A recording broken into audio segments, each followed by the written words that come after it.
All right. I think we're rolling now. Hey, everybody. My name is John Wires. I'm here with Chris Lindquist, and he is a broker, agent, and political candidate. Okay, Chris, thanks for joining us today. Thank you for having me.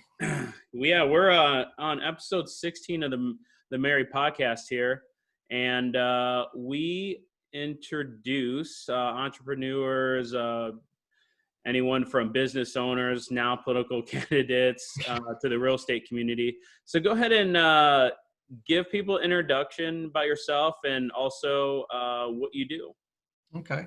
Well, my name is Chris Lindquist, married guy, been married forever. Been in real estate since 2002. Got started in Tulsa, Oklahoma, moved to Kansas City in 2004, kind of a trip back home for me, and been in the same house since I moved back. I'm the broker, owner, chief and staff, or whatever you want to say, for Ad Astra Realty. We are essentially a property management company who works with investors. We manage mostly single family homes from Lawrence to Blue Springs, from Platte City to Peculiar. We have a pretty large footprint, like I said, over 600 homes. And Jimmy Geisler is my guy that runs the day-to-day operations of that, because I'm also a Keller Williams leadership coach for the offices around the country, as well as a political candidate over here in Kansas for the Kansas Senate. Oh, very cool. Definitely got your hands full here. That's a lot of stuff to keep track. So we can run into whatever you want to talk about first. Do you want to hit on the business side or maybe the political side? I know the political side is very interesting nowadays. Yeah, So, very interesting. And we'll tie that in because that is part of the business side now. Right. So tell us a little bit about, I guess, how has COVID affected, one or the other as far as just to keep up on, mainstream information right now? Yeah, that's a great question. I got to tell you, back in March, Jimmy and I really started huddling over, okay, who are our late payers? How many lates do we have? And that kind of thing. And I don't have the exact numbers in front of me, but here's what I can tell you. 99% of our tenants have done the right thing from the very beginning. They have been in contact with us. I'm really proud of my staff. We were reaching out to our tenants on a regular basis saying, hey, by the way, for those of you that have lost your jobs, this is where food pickups are at Independence or Blue Springs or Olathe or Merriam. We were being very proactive in that, helping people get their PPP loans, helping people know how to spend their stimulus money. We took a very proactive role in that. And yet here, we've actually grown during this time. And most of our late payers are the same late payers before COVID ever got here. I mean, we all have those, right? Yeah. We don't do things perfectly. We don't have a 100% track record with picking the right tenants. But most of our tenants are doing the right thing. And that's all we can ask. Awesome. Yeah. And, I've seen it across the spectrum, whether it's single family, small residential, multifamily, or even commercial multifamily apartment complexes. The numbers have been pretty strong. And, obviously it's region specific. It's been pretty strong with Midwest. Even collections on apartment complexes I help manage are pretty strong. So that's good news. But obviously some of the border states, they're having some tough times with obviously some rent strikes and everything like that. Have you being on the political side, have you been up to the challenge for any of that coming up as far as rent strikes, or obviously people are looking for rent relief? What's your stance there? Well, I'm gonna answer this the long way if I can. First of all, our owners live all over the world, literally. I have a Google map of where all of our owners live, and a lot of them are concentrated on the West Coast, where they see a lot more of this rent strike, rent relief, rent forgiveness type stuff than we do. Right. So our owners have been extremely gracious in working with us to help work with the tenants and figure out some things. We have some tenants negotiating early outs, and the owners are for that, because demand for rental properties is as high as it's ever been. I mean, Yep. our negative reviews lately are all about people who are upset that they're not the one of the 8 applications that we got. We can't answer them fast enough. It's kind of crazy.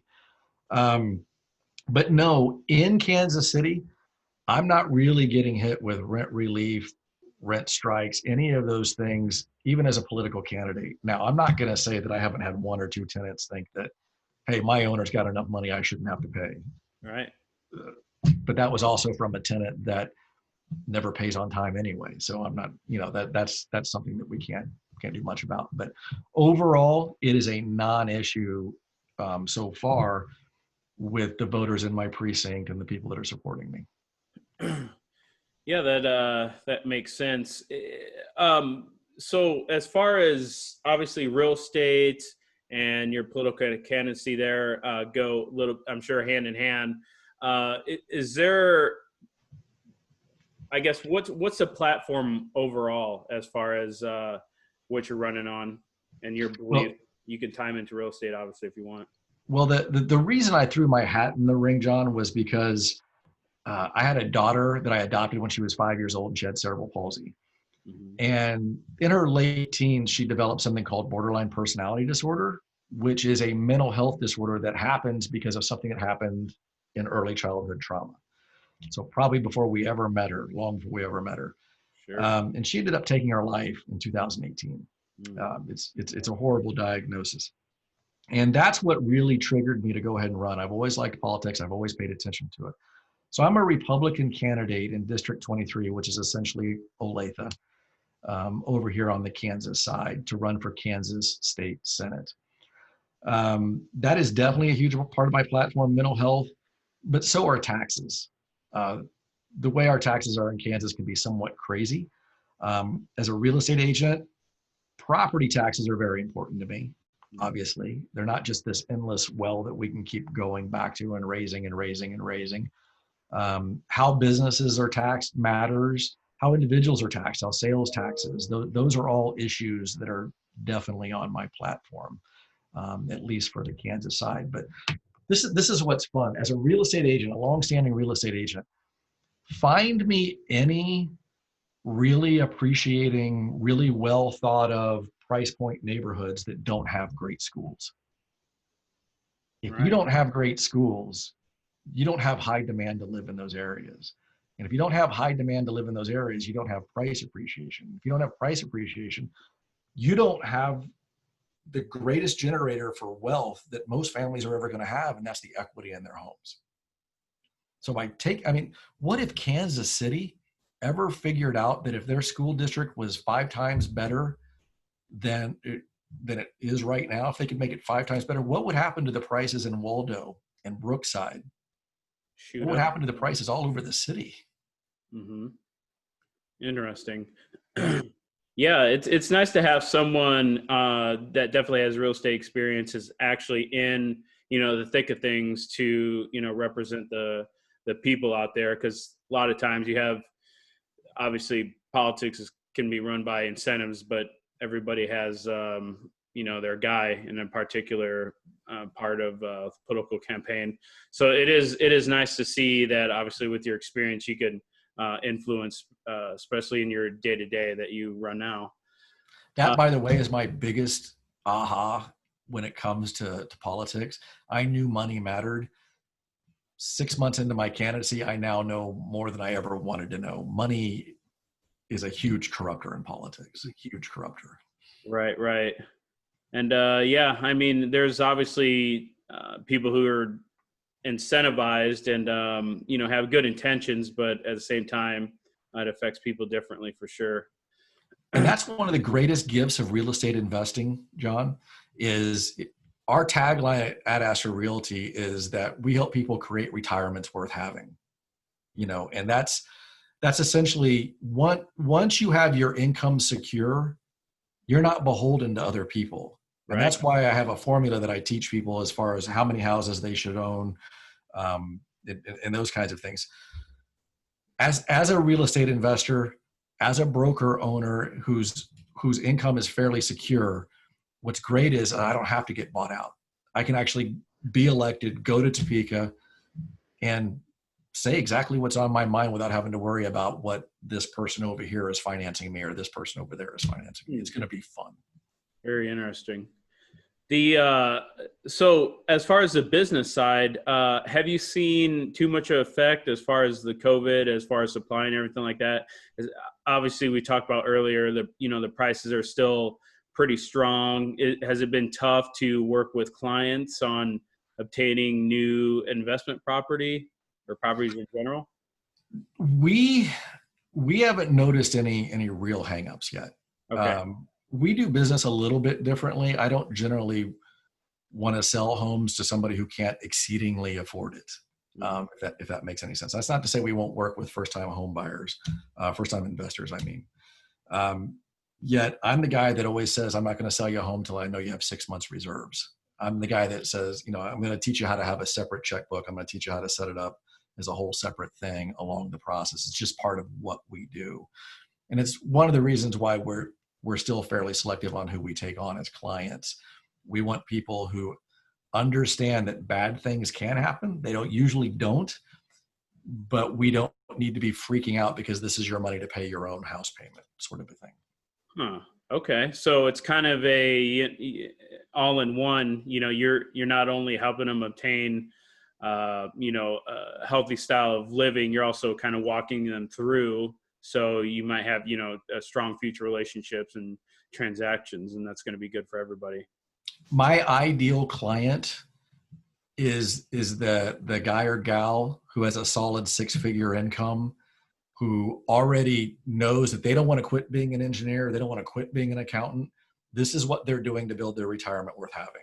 This isn't hey, I need to buy 10 houses so I can quit my job in 6 months. It's not that, because when I was a younger realtor, I started trying to work with those people, and then I started doing some math and figured out that just doesn't work in 99% of the cases. I could be over exaggerating the 99%, but I just chose to go with the people who are exceedingly qualified and have a plan that includes continuing to work for the greatest part. And this is what's supplementing their situation. Do you find those other types of real estate investors, I guess, how are they riskier in your words, you would say? Are they just, too hands-on, or, their goals are too fast, so that maybe they drop out sooner? Or listen, I don't have any problem with most real estate investors and how they choose to do it. Mm-hmm. It's just that I learned what my niche was. Okay. I've got a guy, and I'm not going to say his name, but I probably helped him. I think I helped him buy somewhere in the neighborhood of 20 to 30 of his first doors. Oh, wow. And I think he's sitting up right around 184 doors now. And it was the educational process that I walked him through that allowed him to buy most of those other doors by himself. Because as a real estate investor, pretty soon word gets out. And I've had a lot of people over the years go, well, look at all those commissions you missed. Do you know how many referrals this guy has given me over the years? Now, he does real estate in a much more higher volume, lower price point that I'm comfortable doing. And yet he and I talk all the time. We have lunches all the time. It's just he does real estate different than I want to take care of. Interesting. Okay. As far as business out there, would you say the main, I guess, concerns right now are just COVID related? It sounds like rents aren't necessarily an issue. We are not seeing rents as an issue. They keep going up a little by little. I don't see that changing on the affordability side. As long as I'm getting 6 or 8 applications per house, I'm not interested in lowering rents. That's for darn sure. I'll tell you one of the things that I learned, John. This is one of the advantages of having been in real estate since 2002. I started in a recession in Tulsa. I went through the Great Recession and survived, and actually ended up making more money in the recession than I'd ever made before it. And what I learned was, to the best of my knowledge, anybody that I consulted on buying a rental property did not lose that property during the Great Recession. Because even if the price, just as an example, went from 100 to 85, the rents didn't go down. In fact, the rents went up. Sure. And unless you had to sell, those prices eventually came back and continued on. I think we're at about a 3.5% greater Kansas City straight line appreciation, even through the recession, before and after the recession. So unless you had to sell, there was no way you were going to lose money. It just kept paying for itself.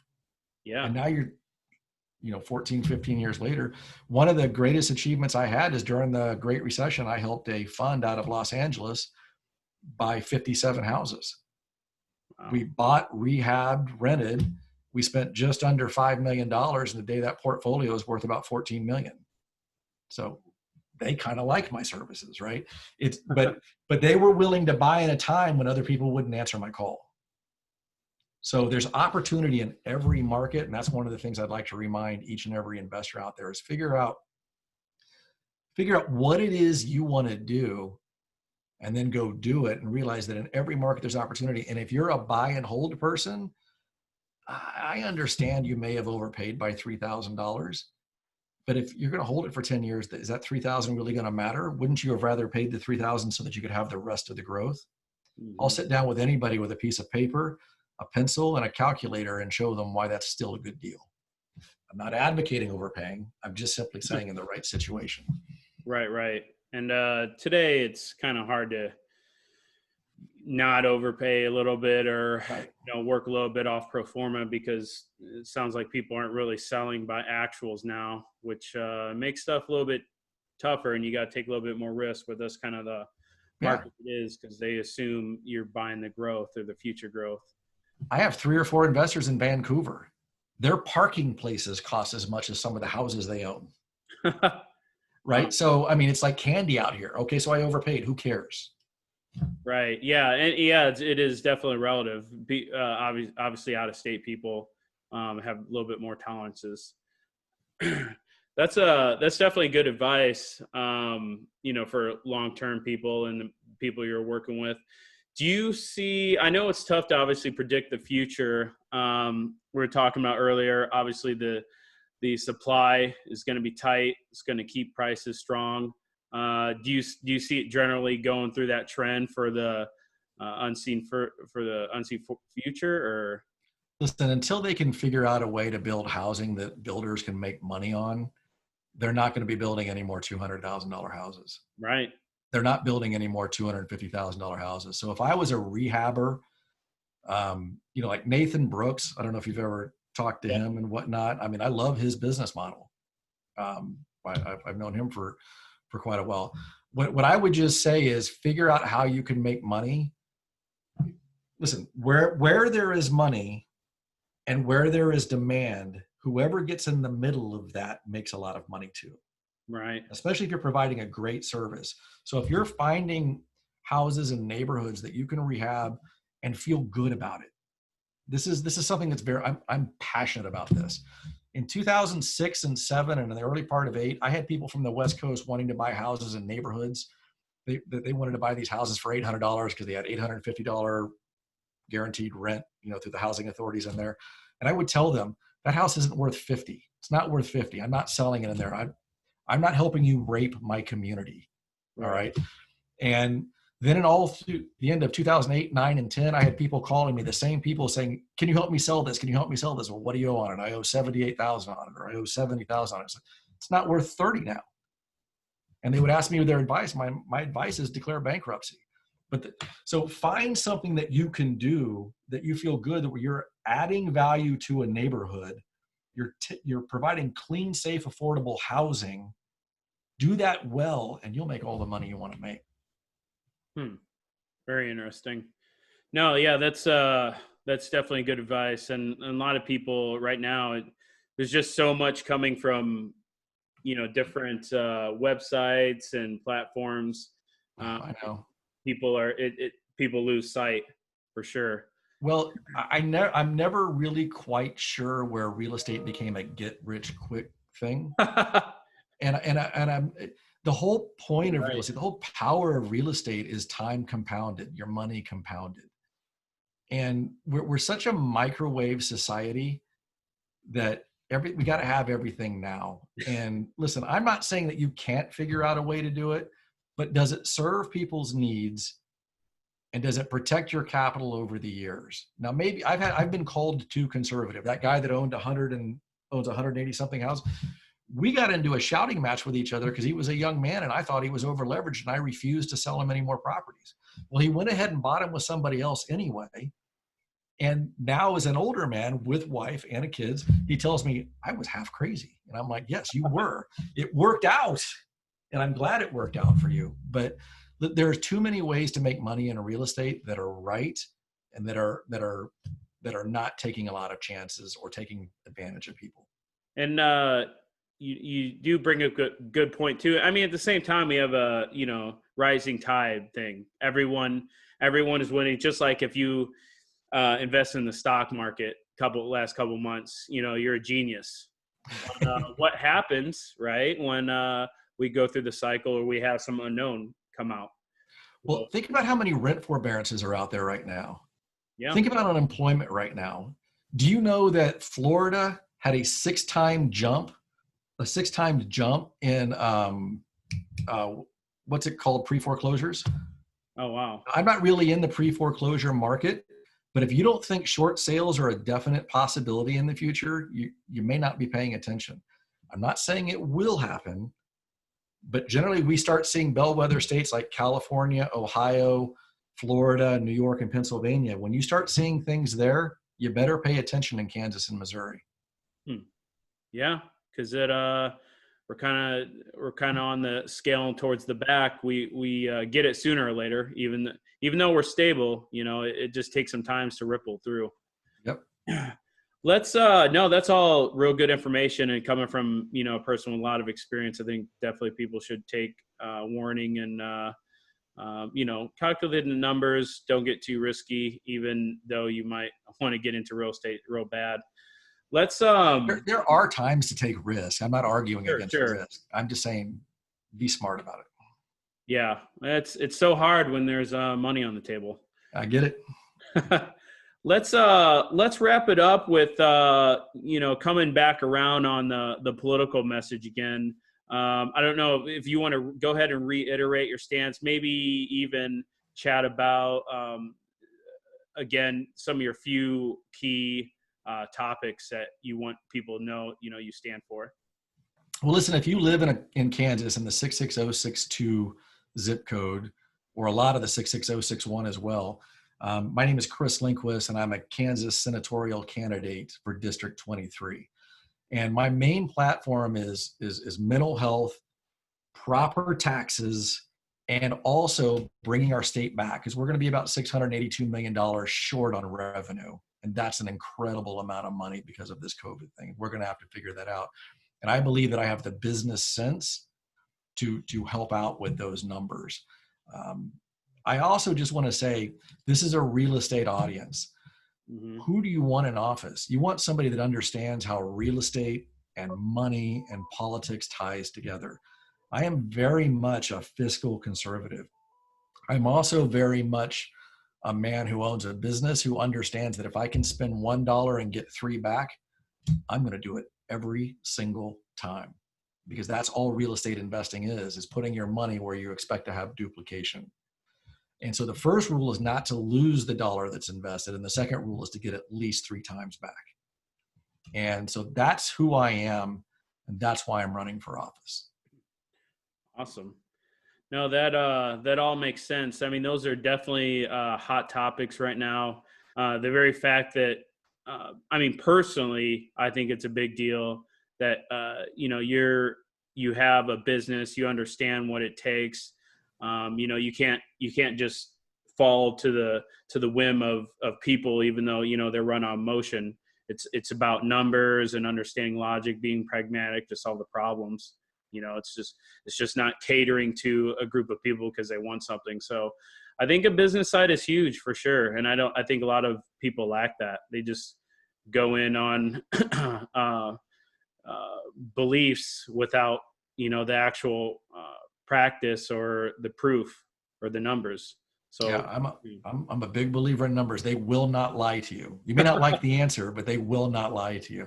Yeah. And if I can just shamelessly beg, I told you money matters in politics more than it ever has. I'm going up against a well-financed incumbent And if you just look at the Zoom right there where it says Chris Lindquist, if you'll just add 2020 to the end of that, you can go to my website and see what I stand for. And if you feel like that I'm somebody that can champion proper real estate values and in laws on the Kansas side, I'm going to ask you for a donation, $5, $50, $500. I don't care what it is, but I'd love your support.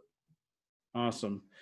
No, yeah, people should definitely go to your website, check into what you stand for. Go ahead and give them contact information also from the property management side. And I don't know if you run off email in case, you have some people ask you more about political questions or even on the business side. Go ahead and throw that information out there for them.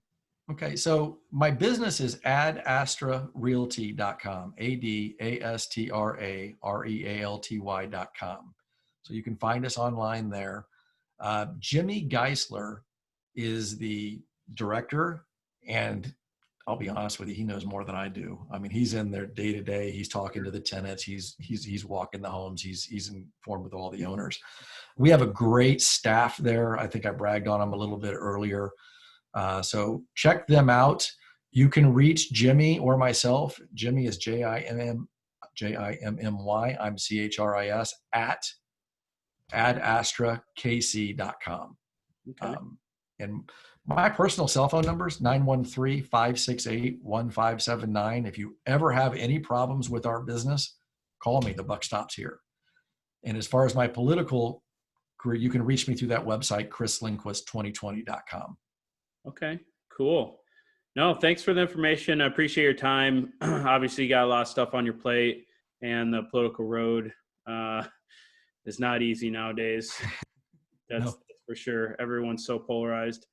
My favorite are the people that say things about me and I've never met them in my life. Yeah, social media is good and bad. I wish you luck for there. It's a whole new level of job. Political candidacy. Don't forget low-paying job. Yeah. At least in Kansas. All right, Chris. I appreciate it. Thanks for joining us, and we'll get this out. Thank you for having me today.